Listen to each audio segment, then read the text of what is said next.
Welcome, everyone, and thank you for joining us for today's session on pioneering our understanding of the human brain. I'd like to introduce Dr. Jennifer Collinger. She is an assistant professor in the Department of Physical Medicine and Rehabilitation at the University of Pittsburgh. She is also a Research Biomedical Engineer at the VA R&D Center of Excellence. She will be presenting in our Brain Initiative's Scientific Updates track on influence of task context on motor cortical activity during reaching and grasping. For complete biography on our speaker, please visit the Biography tab at the top of your screen. My name is Dr. Roshanak Hashamun, and I will be your moderator for today's event. We are delighted to bring you this educational web seminar presented by LabRoots. We would like to extend our special thanks to the Brain Initiative Program Directors, in particular, Dr. James Nat, for their efforts in organizing today's session. Before we begin, I would like to remind everyone that this event is interactive. We encourage you to participate by submitting questions during the presentation. Simply click on the Ask a Question box located on the far left of your screen and type your question into the drop-down box. We will also be offering a unique opportunity to directly address awardees of the Research on Humans division of the Brain Initiative. This live panel Q&A will take place today at 9 a.m. Pacific Time, 12 p.m. Eastern Time. Any questions that we don't have time to address to our speakers will be forwarded via email following the presentation. Dr. Collinger's presentation is educational and thus offers free continuing education credits. Please click on the Continuing Education Credits tab located in the top right corner of the presentation window and follow the process to obtain your credits. Now, without further ado, please join me in welcoming Dr. Jennifer Collinger. Okay, thank you to LabRoots and NIH for having me here today to talk to you about the influence of task context on motor cortex activity during reaching and grasping. So first, I want to explain to you the system within which we're conducting these experiments. So we're using a bidirectional brain-computer interface, or BCI, as I'll use throughout my talk. And so what you see is the brain on the left, we're recording activity from motor cortex, shown there in blue, turning that into a control signal for a robotic arm or hand, and at the same time using sensors in that robot to send sensory feedback back to the somatosensory cortex shown in red through stimulation of electrodes that are implanted into the brain. And so here we have this nice closed loop system where we have a full characterization of the neurons that are contributing to motor control, as well as the somatosensory feedback that the person is receiving. And so we can study sensory motor control within this well-characterized system. And I won't talk too much today about the sensory feedback part of this system, but my colleague Rob Gaunt, who's been leading this component of the work, will be on the live Q&A if you have any questions about that part. So to talk about the recording side, as I mentioned, we have electrode arrays that are implanted into motor cortex. You can see a picture of it at the bottom left of the screen. So there's about 100 electrodes that penetrate 1.5 millimeters into the cortex and allow us to record from single neurons or small groups of neurons that are nearby the tip of the electrode. So if you look at the footprint or recordings from one of these arrays, you see there's about 100 rectangles there. Each one is recordings from a single channel on that array. And if you zoom into one of these channels, what you see is that we can actually, by setting a threshold, record action potentials or threshold crossings from neurons that are nearby the tip of the electrode. And the firing rate of these neurons is what we use to actually control the brain-computer interface. The way that we do this is actually based on work that really began in the 1980s. It was discovered by Georgopoulos and Schwartz, for example. So in their experiment, they were recording from the motor cortex of monkeys who were reaching two targets arranged in different directions, spaced around a circle in the workspace. And so when they looked at the firing rates of these neurons, I'm showing you here raster plots. Each grouping of plots is for reaches to a different target direction. And every time you see a black vertical line, that's a neuron firing. And so what you see is that the monkey, when he was reaching up and to the left, that neuron was firing a lot. And when he was reaching the opposite direction, it was firing really not at all. So if you plot the firing rate of that neuron versus the direction of movement, it actually resembles a cosine function.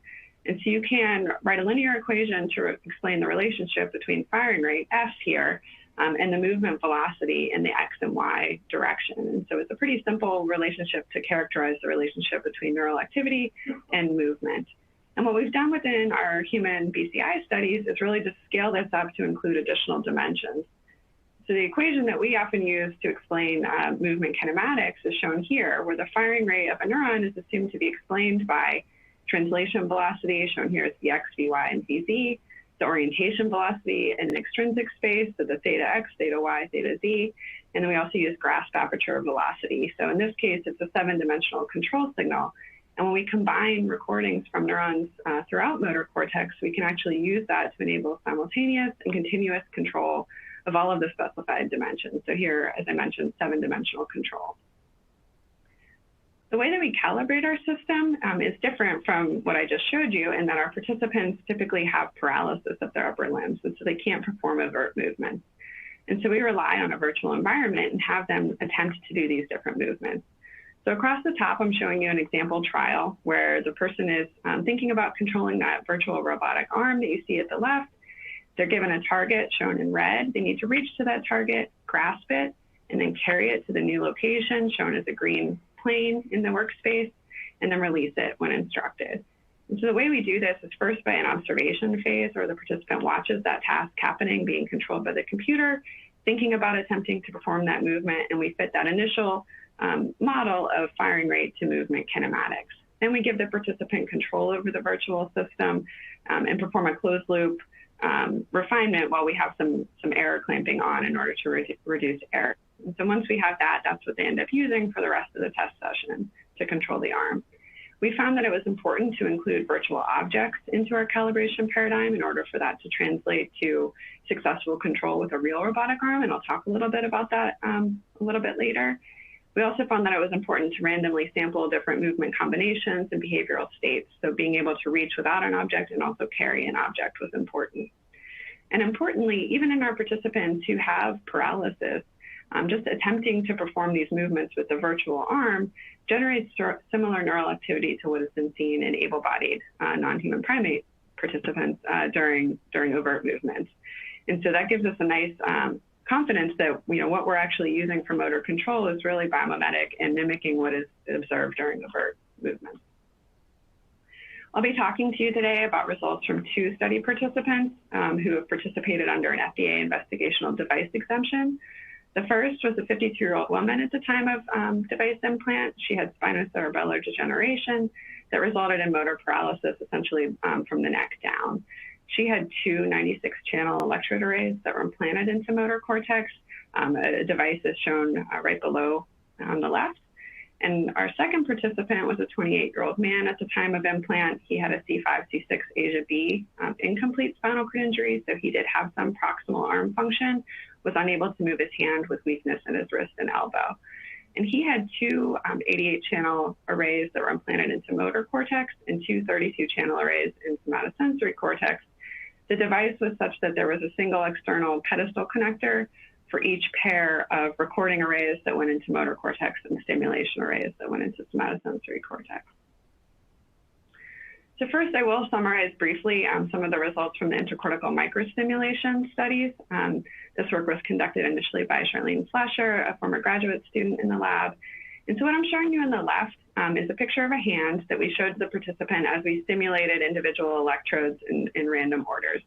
And throughout the course of the study, he would report to us where stimulation on a single electrode felt like it was coming from on his own hand. And so you see we have coverage of parts of each of the 4 fingers. And if you look at the spatial arrangement on the arrays, you can see that there's structure there. So in the middle panel, you're seeing the central sulcus represented as a vertical red line. And then you see the 2 electrode arrays as a schematic to the right of that. And so there's one electrode array that's more medial and one that's more lateral. And so in each of those, each square is representing an electrode. Only the white or colored ones are actually electrically connected. And so what you see is that stimulation of the medial electrodes is generating sensations on the little finger, and then it moves to the ring, and then the middle, and then the index finger most laterally.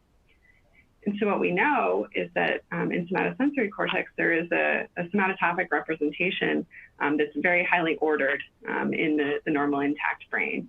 And so what you see is that even after 10 years of spinal cord injury, stimulation through these electrode arrays still generates sensations that follow that expected somatotopic representation, with the little finger most medial and the index finger most lateral.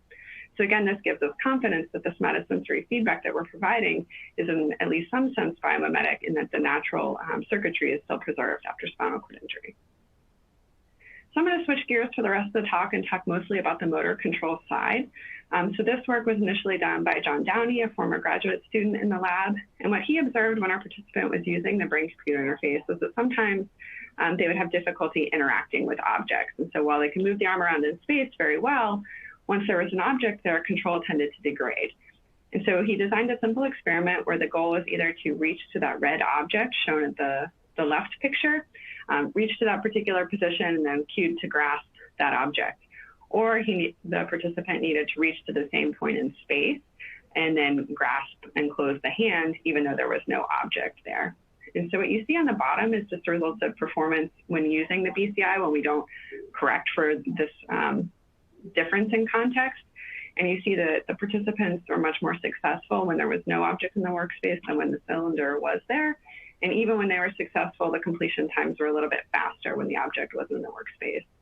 So a really high-level look at the neural firing rates tells us, as shown on the right, that the distribution of firing rates as compared to what we observed during calibration is higher when there is an object in the workspace, and it's much more variable as well as compared to the no object case. And so looking a little bit more closely, I'm going to show you the single channel recordings are showing sensitivity to object presence. So let me orient you to this figure. So results from subject 1 are shown across the top and subject 2 across the bottom.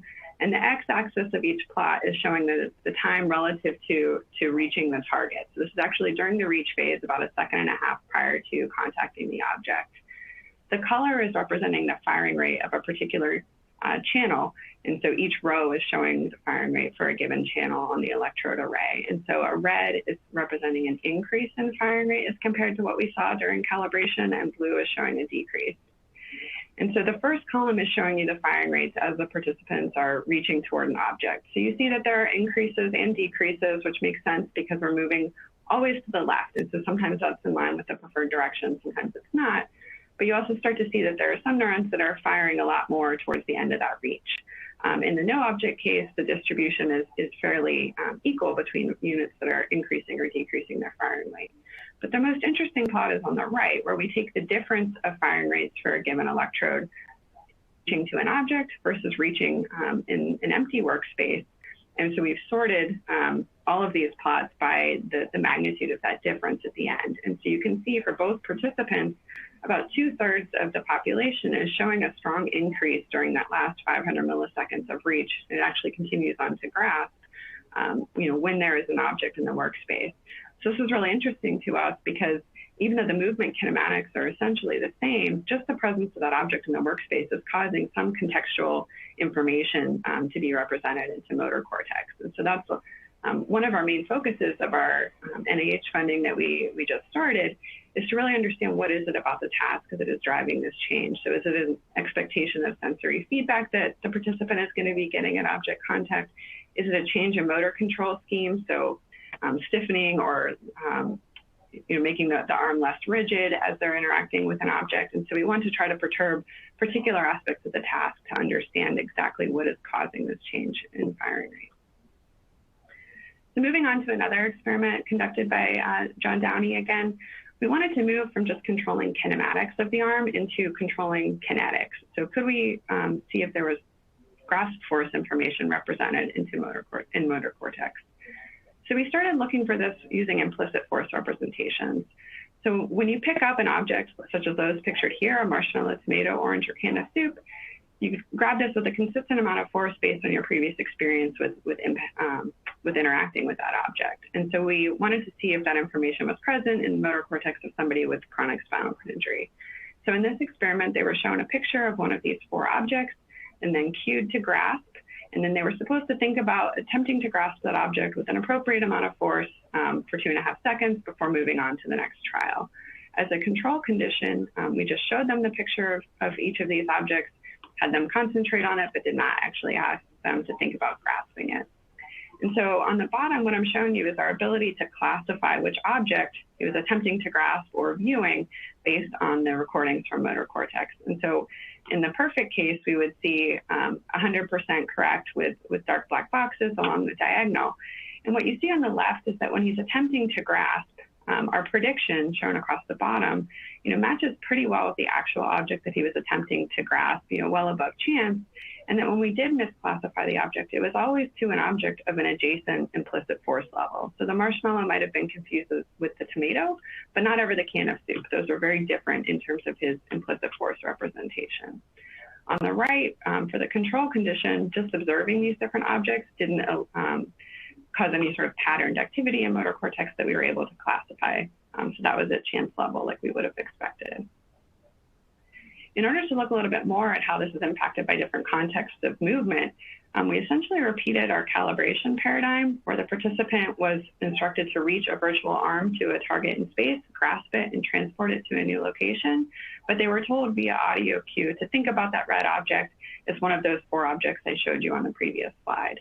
And so if we repeat that classification analysis throughout the course of that trial, you see that even though he knows the identity of that object throughout the trial, we can really only classify it above chance during the active grasping phase, and it disappears during that transport phase as his attention shifts more to the kinematics of the movement. So that experiment inspired Brian DeClava, a current postdoc in the lab, to follow up on this and really try to understand a little bit more about what was going on with the neural signals. And so he applied the mixed principal component analysis to that particular data set, and DPCA identifies dimensions within the neural data that are related to different components of the task. And so what we see here is that we can identify neural states essentially that are corresponding sequentially to different elements of this task. And so let me walk you through each part of this slide in order. So across the top, we have a neural dimension that's really related to force. And so you see, Brian only selected the 2 extreme force conditions. So the can of soup and marshmallow is the high and low force. And what you see is that, when they've reached to the target and are cued to grasp, we see clear separation and transient separation related to the onset of that grasp force. When they move into the carry phase, directional information is strongly represented. We can separate, the neural data separates based on whether they're carrying to the right or to the left. And that grasp force component is no longer represented.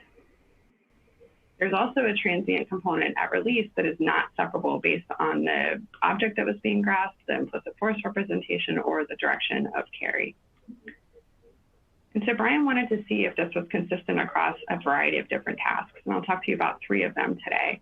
So in this first, we're just looking at force application for grasp. So again, they viewed a hand in virtual space and were cued to use either a soft or firm force to grasp and hold the object and release it. And what we again see is that there is a transient component in neural space that happens right at the grasp cue that separates based on the high or low force instruction.